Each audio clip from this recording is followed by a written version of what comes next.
Welcome to the Blogger Genius Podcast, brought to you by Milo Tree. Here's your host, Jillian Leslie. Hello, everyone. Welcome back to the Blogger Genius Podcast. I'm your host, Jillian Leslie, and I am incredibly excited to announce that on November 17th, Elisa Meredith and I are leading a live Zoom workshop on how to set up a paid workshop. So this has to do with the new product that David and I are rolling out called Milo Tree Easy Payments. And this is a payment platform, a way to get paid for things like memberships or workshops or coaching sessions.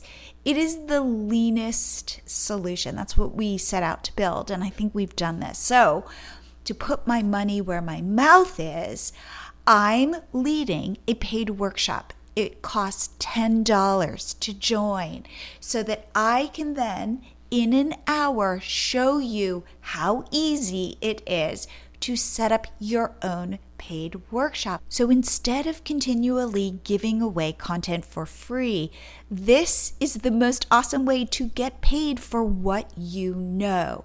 And it is not hard to set up. Plus, it is a great launch pad for building out more workshops, a membership, coaching, all of these other ways that you can monetize. Next step, please go to this URL. It is workshop.milotreecart.com. So please write this down, workshop.milotreecart.com. This is the sales page I set up in about 10 minutes for our workshop.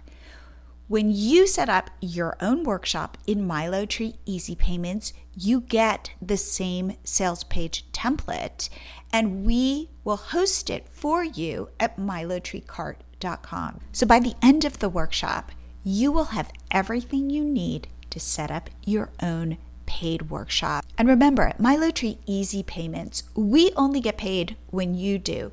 We just take a small transaction fee. There's no monthly fee to use our service. Given that you are probably putting out a lot of content for free, we believe that as creators, we all should be able to monetize what we know. And really, that is my goal. That's why we built this. One more time, workshop.milotreecart.com. For today's episode, I also have this awesome episode.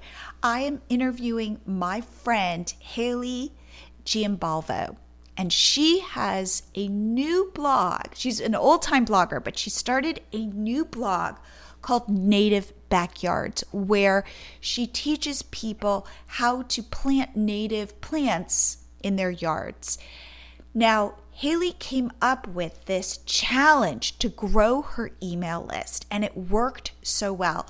So I asked her to come on the show and literally go step by step so you can use her strategy to grow your own email list. There is real money in your email list. It is the best way to get your audience to know, like, and trust you. When I saw this clicking for Haeley, I couldn't wait to interview her. Without further delay, here is my interview with Haeley Giambalvo. Haeley, welcome to the show. Thank you so much, Jillian. I'm so flattered to be here. I've been a fan of yours for a long time. Like I told you, I think I've listened to every single episode of this podcast, and I've been a member of your entrepreneurial membership group. So super happy to be here. Oh, well, we are friends. And so it feels like, oh, I'm just getting to talk to my friend. And I've been part of your journey. And I feel really honored to watch you grow, to help you kind of along the way. And what I love about, and we're going to talk about it, but what you're doing is that you're doing something you're very passionate about. And I think you can feel that in everything that you are building. So will you share kind of your entrepreneurial journey and how you created your different businesses and where you are today? Sure. Okay. So my name's Haeley Giambalvo. I'm based here in San Antonio, Texas, and I'm a longtime blogger and online content marketer. So I currently have two websites.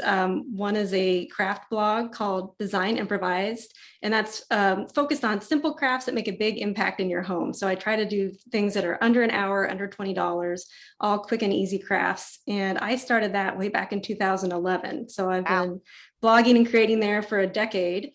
And I have a second website that I started just last November. And that's when I reached out to you, Jillian, for some help and support as I was going on my new venture. And it is a website dedicated to gardening called Native Backyards. And it is specifically dedicated to gardening with native plants that help the environment because they support pollinators and insects and other wildlife. And I can get into that a little bit more later. But those are my two websites, and kind of a little bit of background. I started Design Improvise right after I had my first daughter and was looking kind of for an outlet back in 2011, a creative outlet. I've always enjoyed making things, and I wanted a place to share some of the projects I was working on, like her nursery design and her first birthday party. I think that's what a lot of people were doing at that time when they were starting blogs. It was kind of for a hobby. I didn't really have any real goals or intent with it, but I found that I was really enjoying it. And over the years, I just stuck with it. I kept putting ideas out there. I kept growing and becoming a little bit more serious about treating it as a job. And I found that what I was really good at was partnering with a handful of brands that wanted me to create original content for them. So craft tutorials or room makeovers with some of their home decor furnishings. And so that's really how I was able to transition my blog into a full-time business for me for the past 5 or so years. Was just working one-on-one with brands to create content. And I really have enjoyed that. I think I've now created like over 500 projects on my site. So I have a lot of stuff out there. It's a lot of home decor and holiday crafts. And a great thing for me to do while my children were young. So I have two daughters, they're now 10 and 12. So a lot of, like I said, holiday crafts, a lot of kids parties and kids crafts as well.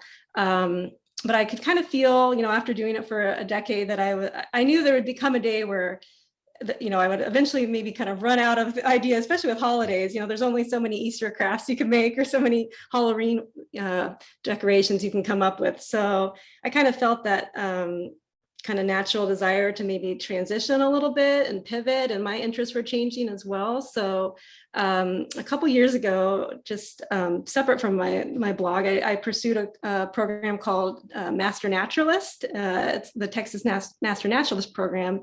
And just a quick overview of that, it's actually a program, they have them in all states, I believe, but it's a way to learn about your local ecoregion, everything from the plants to the local wildlife to your rocks and water, everything to do with your local area. And you kind of become a little bit of an expert in your local ecosystem. And in exchange for that, you dedicate at least 40 hours of your time every year to volunteering at local natural areas, helping maintain trails, hiking trails, native plant gardens, helping with bird counts. Like there's a ton of cool stuff you can do that's all nature related.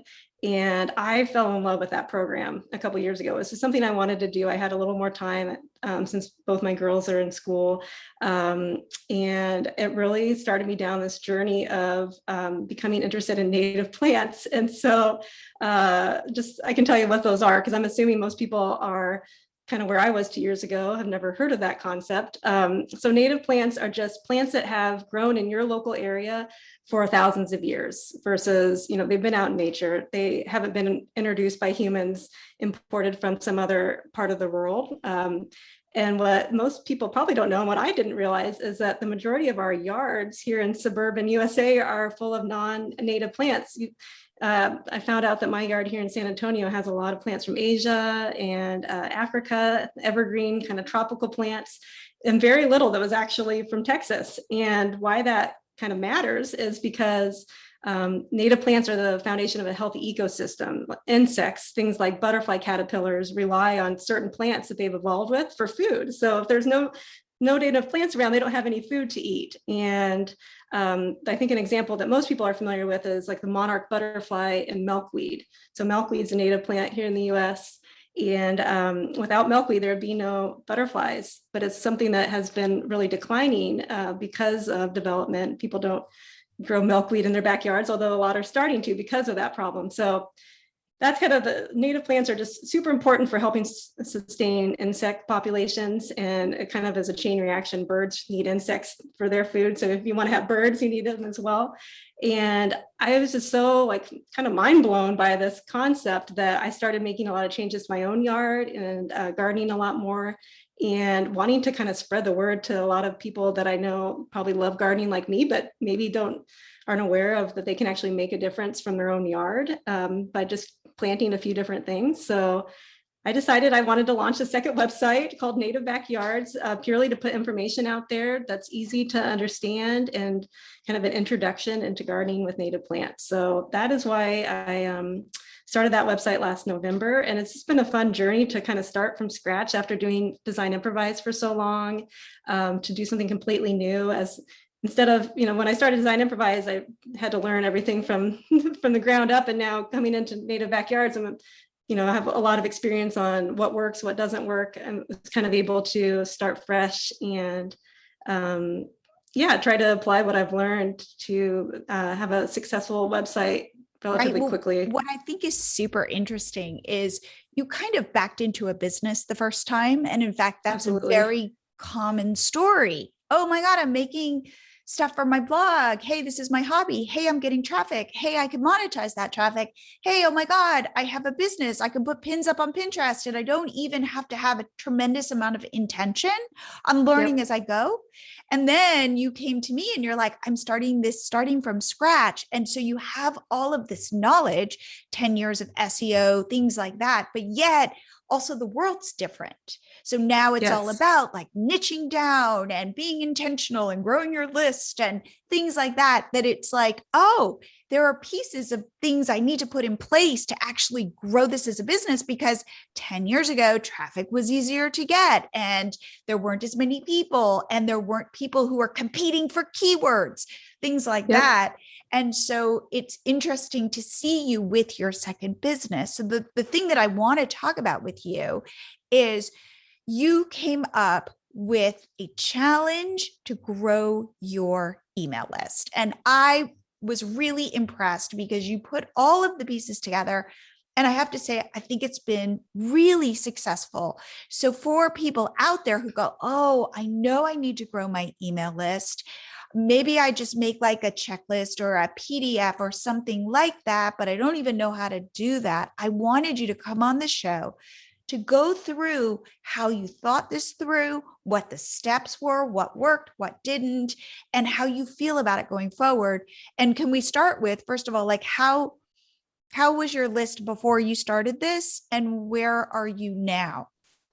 Sure. So I think at the very beginning, when I started my website back in November, I think I just had a, sign up for my newsletter button, and that was it. There was no opt-in or any freebie or anything like that. I just stuck that on there. So obviously that wouldn't be super successful to get a lot of people signing up. But I think starting from November until I ran the first challenge this May, I honestly probably had maybe 50 people that had signed up through that route over those months.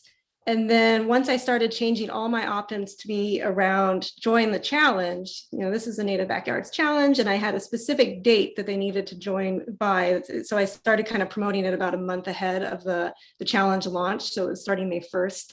I started to get a lot of people signing up. So I think that first challenge, I had 250 people sign up over that month, where I was actively promoting it and talking about it. I had created a landing page which kind of outlined what the challenge was and had people sign up from that. And I had it on my homepage as well. So even on my Instagram profile, the link was sign up for the challenge. Everything was trying to drive people to the challenge. And, for my first time doing it, I thought that was pretty great. And it was a pretty engaged group of folks as well. And then I decided, because it was a pretty good response and high engagement, I decided to do it again in the fall. And so I'm actually in the middle of one right now that started September 15th. And now we have about 700 people doing it. So it's only grown from there. Yeah. Okay. So let's break this down. you said, where did you get the idea? I want to do a challenge. Well, to be honest, I was trying to think, Jillian. I think I got the idea when I was as part of your entrepreneurial coaching group, because there was one month we were talking about like email marketing and opt-ins, and we were trying to think of opt-ins. And I don't know what sparked the idea necessarily, but I don't know if we were talking about challenges. I've done email challenges before, and I think everyone likes a good challenge. So I was trying to think of what's a way to get people involved and to make it really simple for them to feel like they're getting a start on gardening with native plants. And I can kind of lead them through this process together, and we can do it together as a community. That was another thing that I thought would make it fun as a challenge, is that to start on a specific date and we're all doing it together for this 1 month, and we can share our progress with each other. I created a Facebook group specifically for that purpose. I thought maybe that could work. And it was just something that I came up with. I had never done anything like that before. And I didn't know if anyone would sign up for my Facebook group when I created it, but yeah, I thought it was pretty. So let's break it down. Who's your email service provider? Let's start there. Okay. So I use MailerLite, which I've been really happy with. Yep. I really like MailerLite. Okay. And you say to yourself, I want people to plant native plants. That was kind of like the whole intention of the challenge. Exactly. And so you said, I'm going to set this up, because I was also there throughout and read your emails and things like that. So the whole idea is you're going to do it all through email and have a Facebook group. Correct. Yeah, I can kind of describe how it was set up. So totally. So I made it pretty clear at the beginning, before people signed up, what it was going to entail, what each of the 4 weeks entailed, and what the ultimate goal of the challenge was. And I made the challenge really simple. So the ultimate goal was just by the end of the month to add 2 plants that are native to your area to your yard. So that's so you're going to plant 2 plants. That's it. Yes, 2 plants. And if we get 200 people to do it and we all do it, that means there's 400 additional native plants out there in the environment helping support pollinators. So, and one thing that I want to say, which I've continued to, as I hear you and coach you in your business, is that there is this higher calling to what you do, which is you are helping save the planet, and I kept saying to you, like, whoa, keep bringing that message in, that not only are you getting people out into their gardens, but they're doing something for humanity. Like, it has a larger purpose. Yes. And I think you've been really good at expressing how you're so passionate about this, and that to get other people passionate about this. I would totally agree. And just kind of as an aside, I think that aspect of it, like, I really do want to help people, and I want to, do whatever I can to get more people to know about this. It's a big kind of difference in approach to Design Improvise, where yes, I was putting out craft tutorials and I wanted people to make them and I wanted to make them easy, but to me, that felt very much coming, from me being pushed out to my my community versus kind of from my community back to me. How can I help you? What problems do you have? Kind of the way I'm approaching it now. I think with crafting, I just wanted to make whatever inspired me, whatever got me excited, and then I wanted to share it. And if other people wanted to make it, that's great. But it wasn't, and I think that kind of hurt me along the way. I didn't have a lot of engagement or community because I wasn't really necessarily solving problems, engaging with people in a way that I felt like there was a greater what I would say there, though, is when we all started our blogs 10 years ago, it was the model, like the magazine model. Your blog is really beautiful. You create beautiful crafts. It's like you're putting it out there almost as if you're saying, hey, like, browse through my magazine. I don't know you. Yes. You don't really know me. Hopefully you're inspired by this pretty thing, but it's not like we're in a relationship.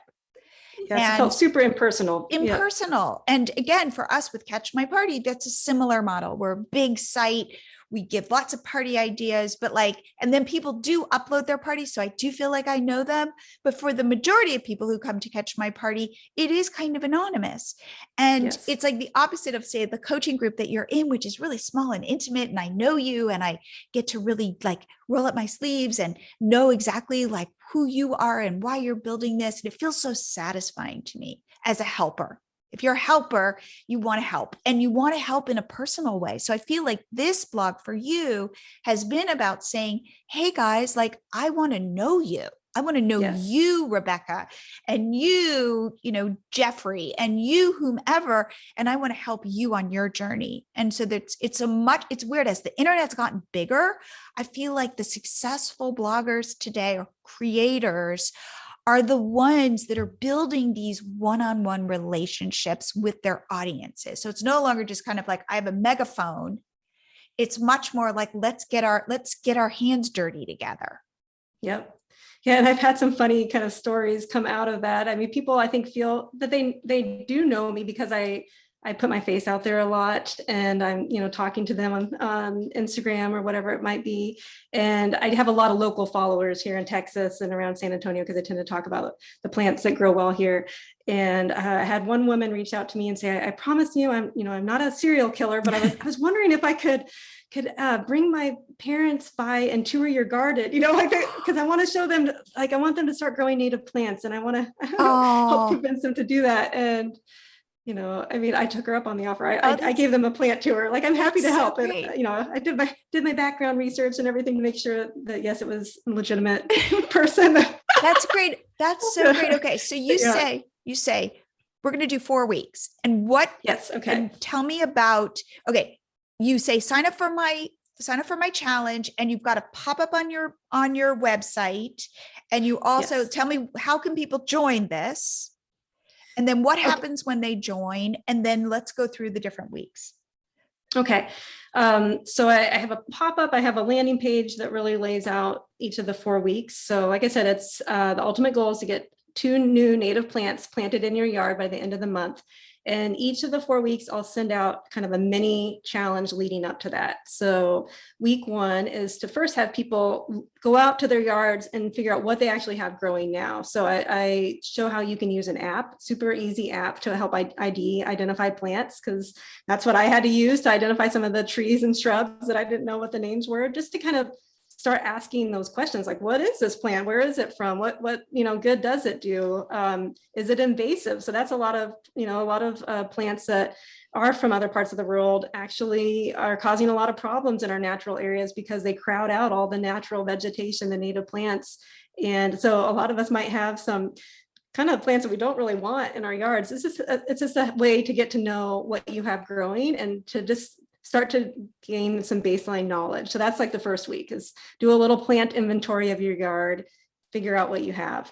The second week is then to look for opportunities to add a new plant. So where are there areas in your yard, maybe that there's a bare spot and some landscaping, or in your garden bed, is there a plant that's died that you want to replace? Find those areas where you could add a new plant, and then do a little bit of work in terms of looking at how much sunlight that area gets and how big that area is, so you can plan appropriately and get the right plant for that spot. So I'm kind of taking people through, if I was going to add a plant to my yard, these are the steps I'd want to do to do it well. And so that's week 2. And then week 3 is all about kind of researching plants that are native to your local area. So kind of every state and every area within a state has its own set of unique native plants. So it does require a little bit of researching and heading to a local nursery that specializes in native plants. And so I give people a lot of resources. I created a state-by-state list of plants and local resources that they can use to help people. And I actually offer, if they do need help finding them, I'm happy to help them as well. So I've had people take me up on that offer too.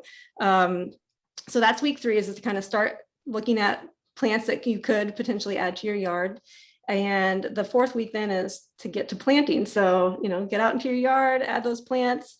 And each week I ask people to share their progress. So share photos of, a spot in their yard they're thinking of adding a plant, or share a picture of a plant they've identified and they don't know what it is, or they need, some things like that. And for anyone that participates by sharing, either emailing me or sharing in our Facebook group, I enter them into a drawing each week. And so I have a fun little raffle, to a little giveaway for each week. That's been kind of a fun aspect. And this time around, I have an Etsy shop now for native backyards. So I'm using my products in the shop as the giveaway products. So I'm giving away some vinyl stickers that say grow native plants, coffee mugs, hats, and those kind of things that I have in my shop.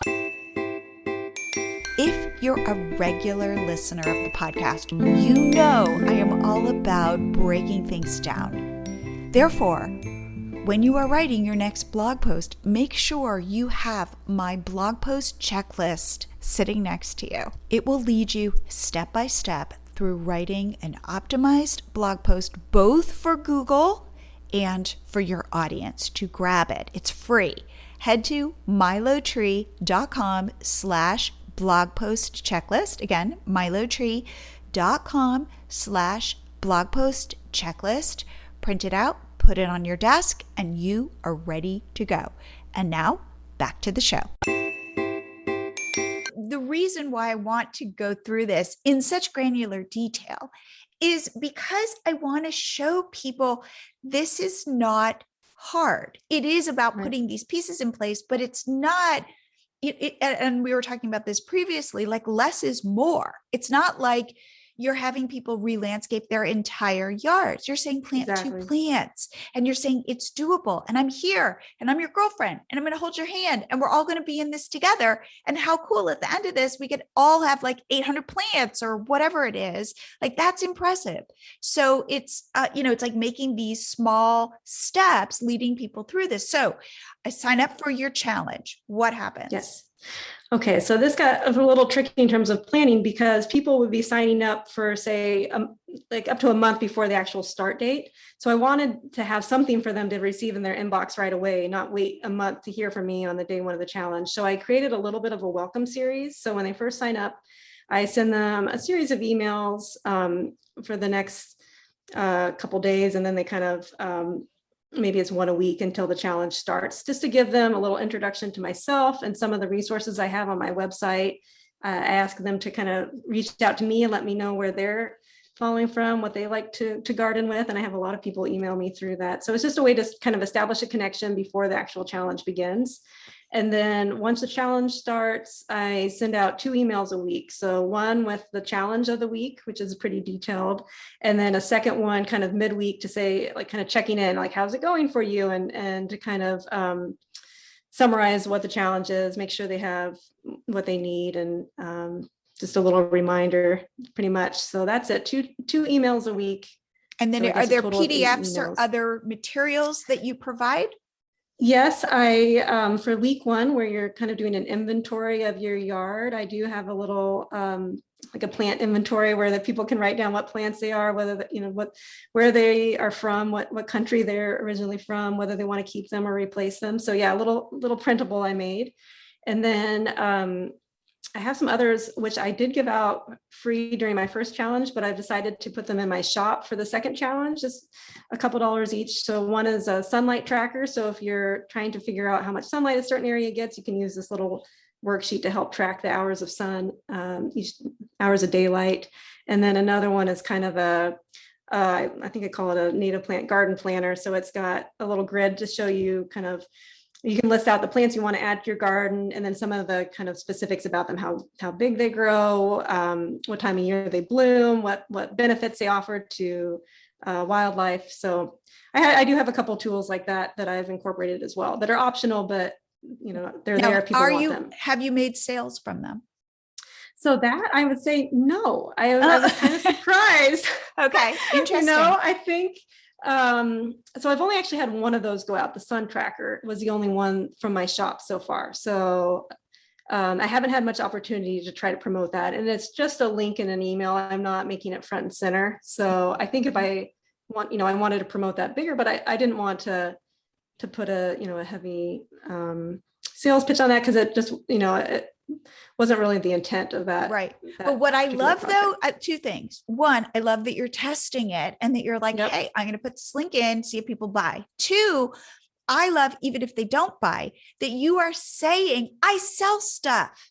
Yes. Like I am your native plant, girlfriend, but also I got cool resources for you that I sell for a couple dollars, or cool mugs or whatever it is. Like I'm a business. I am, and then as the business part grows, they know, oh, I've got somebody else who's interested in native plants. Yep. I can get Christmas gifts from you. In fact, I'm working right now on our workshop for Thursday for our group. And it's all about like, how can you grow sales during the holidays. So that's, we'll be talking about that.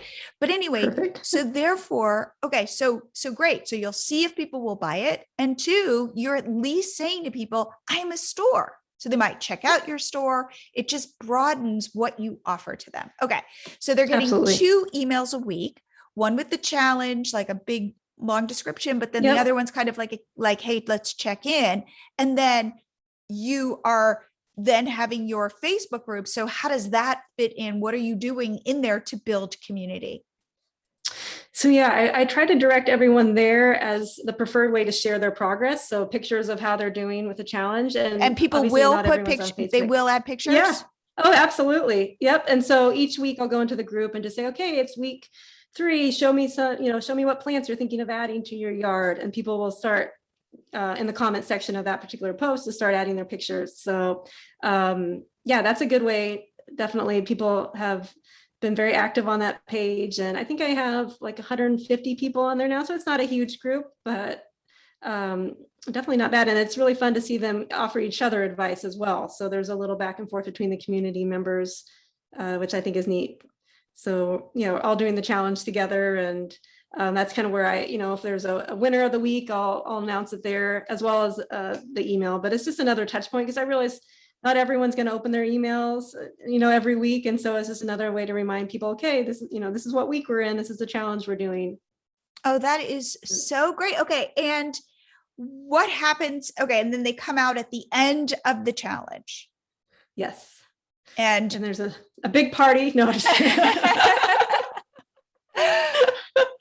they bask in the glory of their 2 new plants. That's really at the, so at the end of this challenge, I saved my best prize for last. I'm going to add everyone that's participated into a drawing for a native plant garden sign. So that's a new product I just actually listed today. And it's something I'm really excited about. I think that will be a good one for my Etsy shop. So, after the actual challenge, as far as my relationship, I continue to stay in contact with them. I kind of then feed them into my kind of evergreen email series. So anytime I have new content to share or something I want to tell them about, they're kind of on my list now. And I will say that I've found that the ones that are really into the challenge, the ones that are talking to me and participating in our Facebook group, those do seem to be the ones that are buying from me on Etsy. They're kind of like the native backyard super fans.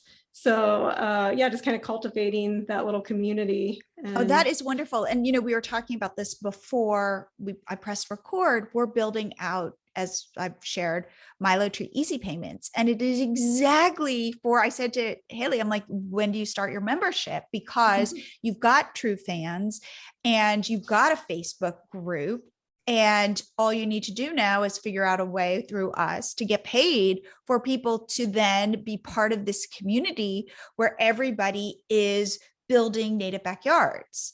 And again, what I love about your challenge, for example, is you set it up one time and you've been able to now run it. And it's just this kind of funnel of a way to get people to you, to know who you are, to participate with you, to grow plants together, and that you can then spin this off into a paid membership really easily, where you don't have to. We're talking about the differences between a course and a membership. And I was saying, membership is very much like this, where you're in it together and you don't have to then do all of the work for a course because you're just there being responsive to your members.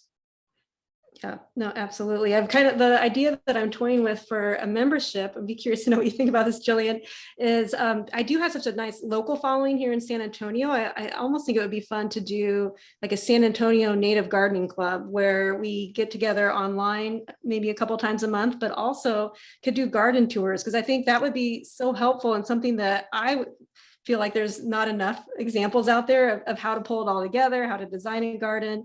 And there's some great ones around the city where you can see the plants firsthand, some that are in the city parks where I volunteer to help maintain them. And that, as well as I think it would be really neat to offer like a little plant box each month. So I have a lot of plants that I could divide up and kind of create a little box for people to put in their own gardens. And oh my God. I think that honestly, I feel like you notice that it's just organically showing up for you. So of course I say, go test this. And with, with MiloTree Easy Payments, again, there's no monthly fee. We just make money as a small transaction fee of anything you make. So it doesn't cost you anything to even set it up or test it. But I love the way that you are thinking about this piece by piece. I remember you thinking about starting an Etsy shop, and we were even brainstorming, like, what could you do? And I was saying too, like David and I, my husband and I, we walk around our neighborhood and we see all these little signs that people have. And I was like, Haeley, you could make these signs and sell them, where people say, like, I'm cultivating butterflies or whatever they are. Because people here in Austin are very much into kind of creating natural habitats. Awesome. Yep. So it's maybe I'll give you a few signs and you can pass them out to your neighbors. I would love it. Have you as my salesperson. Yes. Well, there's like somebody in my neighborhood. I don't know if you've seen the sign, and it's something like, I know it, like, we know it looks messy, but we're like, I don't know, hatching butterflies or something. Like it was like a great way for me to be like, oh my God, those people don't take care of their yard. And then I'm like, oh my God, they're saving the planet. Like, what a way to like reframe that. As a marketer, I think about things like that. Like, all you do is change the narrative, and like all your neighbors now who would think, oh my God, that's such an eyesore, are now like, you go. The believers. Like, that's right. Yes. So I love that. I love how you've been putting these pieces together and growing something in this, I will say, organic, native sort of way. Cool. Thank you. I have to say, I was just going to say, I owe a lot to your coaching group. I think it's been awesome for generating ideas, but also just kind of keeping me accountable to try out some of these new things. So I've been really excited about what I've been able to put out there just in the short time since I started the blog in November. So thank you. Well, thank you. And I'll put a link, if anybody's interested in learning more, I'll put a link to our group, but it's just this really special little group of people cheering each other on, where David and I love to roll up our sleeves and go, what about this? How can you, build that? And I remember, again, I've been there through this whole process of you starting your Etsy shop or figuring out what kinds of printables, wasn't it? Didn't you start with some printables? Yeah, I started with printables in the Etsy shop before I had any physical products, but now I've got physical products as well. So little by little. What's interesting, just in terms of feedback, going from Design Improvise to this, I feel like you are a blogger, or you're a blogger with Design Improvise. I feel like you're an entrepreneur with a passion in native plants. They feel very different to me. I agree. Yeah, I'm approaching them very differently as well. So it's been fun to try out a new way of working, even though it's, kind of in the same realm. I'm approaching it a lot differently. So, and I just love it. I'm super excited about it. And as you can tell, I'm definitely a big enthusiast when it comes to native plants. So as we wrap this up, as for your challenge, how often are you running it, and how are you getting people to learn about it? Okay, so that's one thing I wanted to mention. So I've done 2 of them. I think spring and fall, if I continue to do this on an ongoing basis, would be the opportune times to run the challenge, because those are the kind of the prime planting seasons. But what I also did between those 2 timeframes is I made kind of a self-led challenge. So in the meantime, anyone that signed up for it would pretty much receive more or less the same content, but they can do it on their own. So, it's week 1, here's what you should do, week 2. And so that still allows people to kind of go through the challenge themselves without having to wait for like a certain start date. So it's another way to keep the challenge going and to continue to get email signups in the meantime. I mean, I'm going to have to think about what I do over the winter, because I don't think that'll work as well when it's not the best time to be planting things. So, and how are people finding this? How are you promoting this? Okay.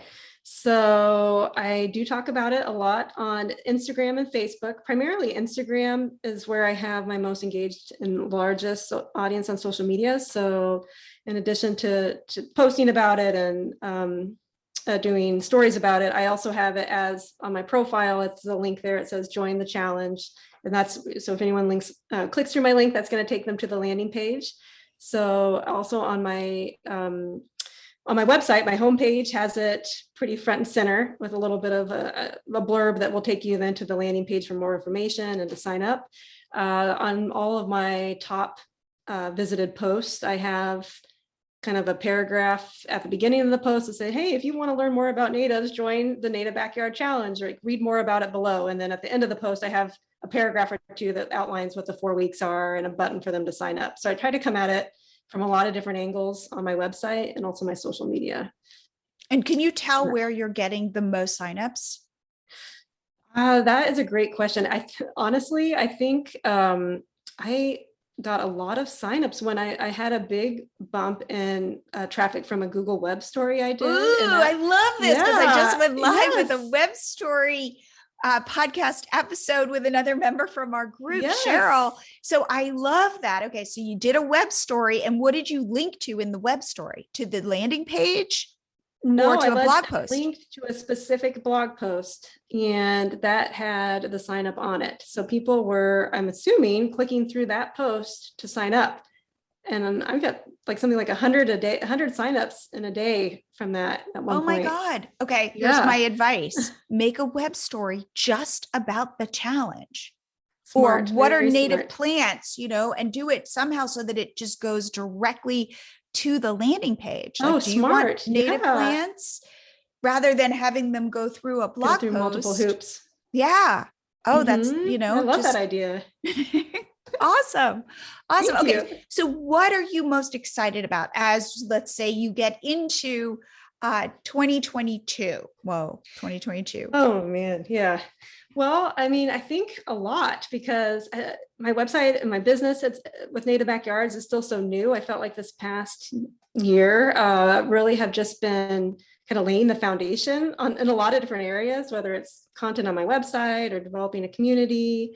Products in your Etsy shop. Products, yeah. I feel like I'm putting all these feelers out there or sowing all these seeds, whatever you want to say, that I think are really going to sprout next year. Like I just feel in my gut that I'm doing focused on the right things, and I can already kind of see some growth, like with my email list and this challenge. And I just feel like next year is going to be a big one in terms of really kind of taking it to the next level. And one thing that I've noticed I wanted to say already was with my website, by focusing on developing SEO content this time around. So I'm really looking at what are the topics people are searching for, the specific plants people are searching for, and then writing content around that.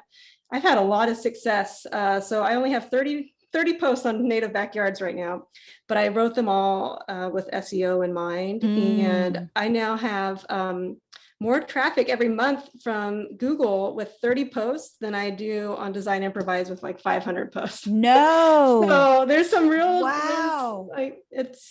It's working, that formula. And there's a lot more I can do there. I can't write content all day, especially, heavy duty SEO content. So I like to mix it up with other things, but I do want to focus on continuing down that road so I can get with Mediavine and start selling ads on my site just to have some passive income that way. And also to reach more people that will sign up for my email newsletter and those things. As far as next year, some other big goals I have, I really want to self-publish a book on native plant gardening. And I think that's something that's really not out there. And I think I could write a good one. So that is kind of one of the big things on my to-do list. Well, I hope to help you get there. I hope to help you get there. I love that. Well, Haeley, how can people learn about you, reach out to you, and join your challenge? All right. Okay. So I'm at Native Backyards on Instagram and Facebook. My website is nativebackyards.com. And if you go there, you'll see right on the front page a picture of me that says join the challenge. So just click through that and it will get you all the info you need. I'd love to have you join, and feel free to reach out to me anytime with questions. I'm happy to talk about native plants all day long. Oh my God. Well, Haeley, thank you so much for coming on the show. Thank you, Jillian. My biggest takeaway from this episode is that less is more. It's really about showing up and supporting your people. And we are definitely going to talk about this at my workshop about creating paid workshops, because again, I'm going to ask you, what are you an expert in? And it's not going to be an expert with a capital E. It's a small e. What do you know that you can help your audience with, where you are, say, 1 or 2 steps ahead? And then how can you teach them something small, but that pushes them, that gives them a win on their journey? And how can you support them? That's the formula. That's what Haeley's doing for her people. That's what I'm going to recommend for you. So please come to my workshop on November 17th at noon Central Time. And to sign up, head to workshop.milotreecart.com. It's only $10, but I'm charging that because I want you to have skin in the game. You'll show up differently. And I really believe it is so worth it. And I will see you here again next week.